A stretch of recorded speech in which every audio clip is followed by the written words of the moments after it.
Pero le voy a preguntar más precisiones a Diego Giacomini, que es economista, es amigo de la casa. Diego, querido, ¿cómo te va? ¿Qué tal, Rolando? ¿Cómo andás? Bien, ¿qué ves que cambió? No, mirá, lo importante es lo que tiene que cambiar. ¿Por qué? A ver, el plan económico de Javier, la política y la economía no van por los mismos rieles inexorablemente. ¿Ok? La gente puede votar a un determinado partido, un determinado gobierno, un determinado candidato por otras razones diferentes a la economía o Sí, por miedo. por algunas razones que en ese momento, en ese domingo, en los colegios, en esas urnas, valuaron que era más importante que la economía. El gobierno de Javier Milei llegó a las elecciones con un problema de plan económico. Su plan económico es dinámicamente inconsistente, lo digo siempre, lo explico, en lo cambiario, en lo monetario y también en lo fiscal. Prueba de esto son dos cosas. Primero, que ningún plan que no sea así tiene que ser rescatado por el prestamista de última instancia en abril y 5 meses más tarde por el prestamista de recontra última instancia, que es el Tesoro de Estados Unidos. Claro, bueno, ¿Okay? eso lo dijimos muchas veces y parece que las elecciones se hubieran hecho olvidar todo. Lo que había llevado a Milei a que su plan económico tuviera que ser rescatado 2 veces no cambió porque la gente lo haya votado. El plan sigue teniendo sus problemas. Exactamente. El plan sigue teniendo los problemas, lo dije al principio, el plan tiene que ser cambiado.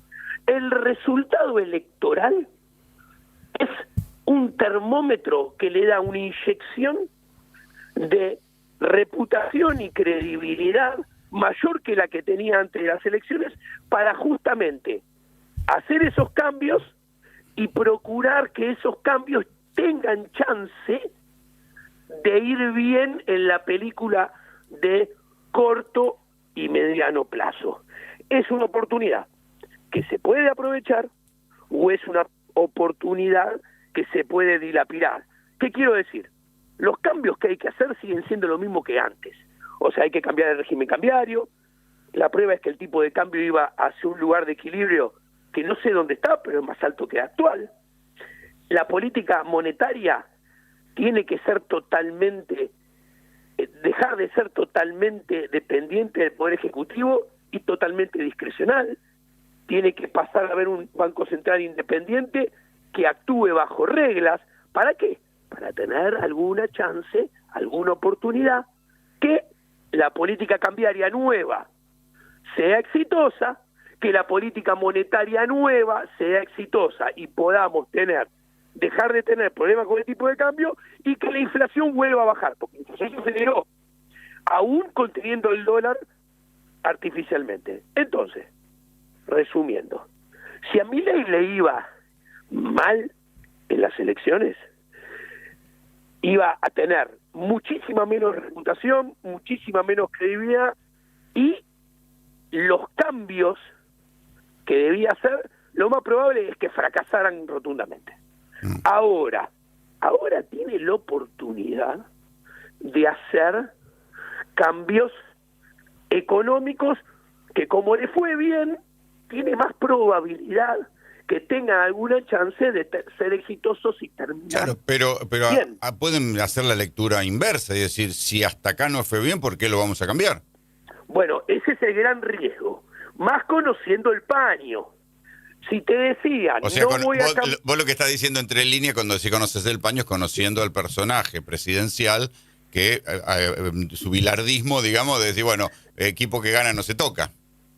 Exactamente, o sea, si te decía que no iba a cambiar nada haciéndole mal, imagínate habiéndole ido como nunca imaginó que le iba a ir. Está bien, pero suponete que ahora tiene respaldo para tomar algunas medidas que podían poner en peligro el triunfo electoral.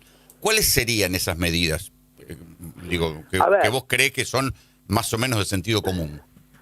A ver, yo creo que el problema, el plan económico, ¿dónde se manifiesta? Que es dinámicamente inconsistente. No solamente, en la plata dulce. No solamente que tenemos un tipo de cambio desalineado con los microfundamentos. ¿Qué quiere decir? Que las empresas con este tipo de cambio les cuesta comerciar, les cuesta vender, les cuesta facturar, ganar plata. Por ende, no, y que hay cantidad de empresas que dejan de fabricar y se convierten en importadoras, porque ya no tiene sentido. Claro, por eso dejan de producir y por eso dejan de emplear. ¿Ok? Entonces, vos, un tipo de cambio más elevado está más alineado con la realidad de la economía real. Entonces, ¿qué pasa ahora? Si él quiere cambiar lo económico, realmente le tiene que prestar atención a algo que yo sé que él no tiene ganas de prestarle atención, que es, bueno, acá hay una manta corta. ¿Qué sigo priorizando? Mantener el tipo de cambio a toda costa, a donde está, y bajarla, e intentar a toda costa, duela lo que duela, bajar la inflación de vuelta, que tuvo forma de U y empezó a acelerarse, miren la mayorista, o dejo de lado este tipo de cambio, este esquema cambiario, y paso a dejar flotar el tipo de cambio, dejo de lado el apretón monetario para que baje el tipo de interés y el tipo de interés converja hacia abajo, hacia la tasa de interés. O sea, necesita que el tipo de cambio, dejarlo que se ubique solo para arriba, dejar el apretón monetario, dejar que el tipo de interés baje hacia la tasa de interés hacia abajo, y a ver si eso dinamiza la economía real. Entonces, ¿por qué digo que debería empezar a pensar en hacer algo que no estaba de acuerdo en los papeles? Porque tiene que empezar a priorizar un poquito más la actividad en lugar de bajar la inflación a toda costa. Bueno, porque esto es lo que está generando los despidos y los cierres de empresas. Porque ya no tiene lógica producir en la Argentina con este tipo de cambio y estas tarifas dolarizadas y que aumentan permanentemente. Pero claro, pero mira qué interesante. Priorizar el nivel de actividad es dejar de hacer socialismo monetario y cambiario y dejar intervenir en el mercado, que es lo que estuvo haciendo hasta ahora, y pasar a dejar que las variables se determinen en el mercado. Concretamente, dejar de intervenir para bajar el dólar a los porrazos, dejar que el dólar converja a su valor de mercado. Dejar de intervenir y hacer socialismo monetario sacando a la fuerza pesos del mercado para sostener el tipo de cambio, y dejar convalidar una cantidad de dinero no renovando. ¿Y por qué tiene miedo a eso? ¿Qué le provocaría? Bueno, ya sabemos que si el dólar sube, subiría la inflación, pero si bajan las tasas, mejoraría la actividad económica porque habría crédito. Lo que pasa es que Javier Milei cree en una relación mecanicista entre inflación y nivel de actividad. Lo han escuchado 1.000.000 de veces decir, los países que tienen no sé cuántos menos puntos de inflación crecen no sé cuántos más puntos de crecimiento. Y la verdad que esa relación mecanicista no es así. O sea, lo que quiere decir es que no siempre que baja la inflación mejora la actividad económica. No siempre termina bajando la actividad económica, porque además la metodología para bajar la inflación debe ser creíble y dinámicamente consistente. Por ejemplo, él bajó hasta ahora la inflación poco y lento, porque tenemos 30% de inflación, ¿ok? ¿Por qué? Porque la metodología que eligió está mal. Mantener el tipo de cambio pisado artificialmente, donde el tipo de cambio es un bien escaso en Argentina, con lo cual al ser un bien escaso, su precio va a subir. Cuando se manifieste que es escaso y su precio suba, el ancla cambiaria te desaparece y por ende la inflación se te vuelve a acelerar. De hecho, ustedes presten atención, en los últimos 5 meses de que se firma el acuerdo con el FMI, el dólar mayorista pasa de 1.050 a 1.450 redondeando, y vos tenés que la inflación mayorista pasó de 0 a 3.7, 4. Claro. Aquí espera que Cerolini te quiere preguntar algo. A ver, ¿cómo le va, Giacomini? ¿Cómo está? ¿Cómo anda? ¿Bien? Septiembre, récord, 1.800.000 argentinos compraron 5.080 millones de dólares. En agosto eran 2.400, en julio 3.400, en junio 2.400, ahora compraron 5.000 millones. Esto es el récord, superando las compras de las PASO del 2019. Desde abril a hoy, los argentinos compraron, un grupito de argentinos, ¿no? Compró 17.600 millones de dólares. Las reservas netas son inferiores a las que dejó Massa, pero bueno, uno no lo ve porque lo que ve es la reserva del Banco Central. Ahí está el swap de los chinos, está el préstamo del Fondo Monetario, está la plata que puso Scott Bessent de alguna manera dibujada. Digo, supóngase que no quiere Milei. Dice, no, bueno, vamos a seguir con este precio del dólar. Digo, ¿hasta qué momento se sostiene que sigas tomando deuda si este verano otra vez la gente se va toda para Brasil, los que pueden irse de vacaciones en vez de ir adentro se van a Brasil o se van a Miami? ¿Cuánto tiempo esto se sostiene en estos niveles aumentando la deuda que queda escondida debajo de la alfombra? Mira, tu pregunta es atinada y los números que dijiste no tienen incluido el dólar tarjeta. Claro, sí, por ejemplo, este mes pasa de 5.000. Sí, de 5.000 pasaría a 6.700, 6.600. Vos cuando le sumás el dólar tarjeta, en resumidas cuentas, desde que se abrió el cepo, mes completo, mayo, junio, julio, agosto, septiembre, vos tenés que en promedio, para atesoramiento, se demandan 4.000 millones mensuales y por dólar tarjeta, 1.000 millones mensuales, redondeando. Con lo cual tenés 5.000 millones. Cuando vos, eso, a ver, el rey de los mandriles, Javier Milei, decía que el precio de equilibrio del dólar era casi un tercio de este. Claro. O sea, decía que era 600 y estamos 1.500. Listo.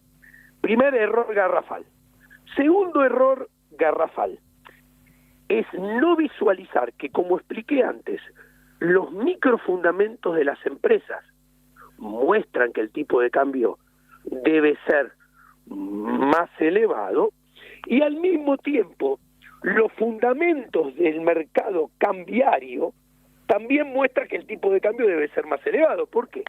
Porque si vos le agregás, suponete, vos decís, bueno, 5.000 millones mensuales dólar tarjeta más dólar ahorro, eso es 60.000 anualizado, ¿ok? 60.000 es insostenible anualizado. para la Argentina.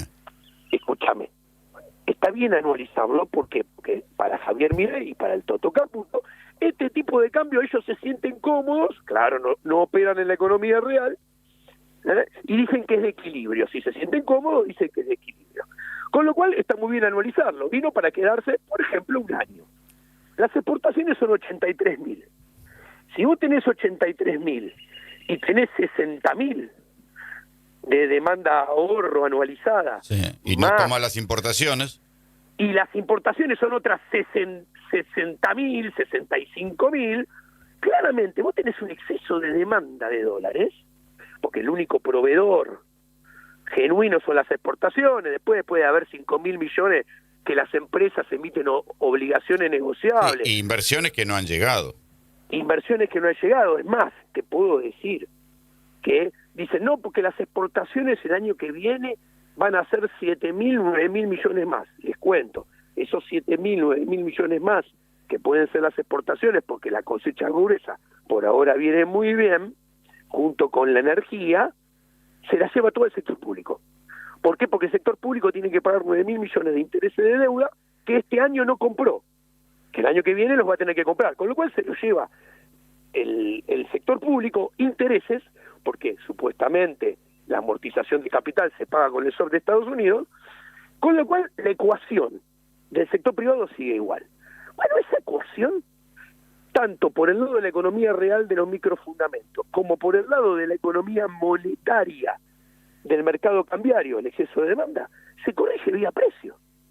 Vía precio o vía cantidades, o una mezcla de dos cosas. Traducción, o sube el tipo de cambio, donde este desequilibrio tiende a desaparecer, o sube un poco el tipo de cambio y te le vuelven a poner el cepo, las dos cosas. O te ponen el cepo y aparece de vuelta la brecha en toda su plenitud. Para mí, lo más saludable, dado que ganó las elecciones, es ahora soltar el tipo de cambio. Es abrir totalmente el cepo. Punto número 1. Para las empresas que están encepadas igual que con Massa. ¿Ok? Soltar el tipo de cambio. Porque si vos querés inversiones, al tipo que trae las inversiones, primero le tenés que asegurar que el día que gane plata se la puede llevar. Sí. Si no, ¿quién va a venir? ¿Ok? Pero vos tenés que abrir el cepo. Entonces, ¿qué sucede? Abrís el cepo ya, porque ganaste las elecciones. Sube el tipo de cambio. Lo dejás flotar. ¿Ok? Perfecto. Y cuando sube, pones una vela. No quiere decir que salga bien, ¿eh? Pones una vela, te deseo suerte que salga bien. Y es, bueno, a ver si los argentinos empiezan a escupir dólares en serio y a ver si los extranjeros traen dólares en serio. Yo no sé si va a salir bien. Yo creo que es la única chance que tiene alguna alternativa de salir bien. Y ahora, así como recomendé esto, apenas ganó en diciembre del año pasado, aprovechando que tuvo un resultado que jamás ni Conan imaginó, lo tendría que hacer ahora. Claro. Hay que ver si se anima a hacerlo. Diego, te agradezco el contacto, te mando un gran abrazo. Sí, un gran abrazo. ¿Sabes por qué capaz no se anima? Porque tiene miedo que suba mucho el dólar y que se le acelere la inflación. Claro. Y obviamente, si pasara eso, se le muere la reputación y la credibilidad que ganó con las elecciones. Entonces, está en un momento de decisiones muy complejas. Sí. Abrazo, nene, cuídate. Diego Giacomini, economista. Estás en Splendid 990, la radio.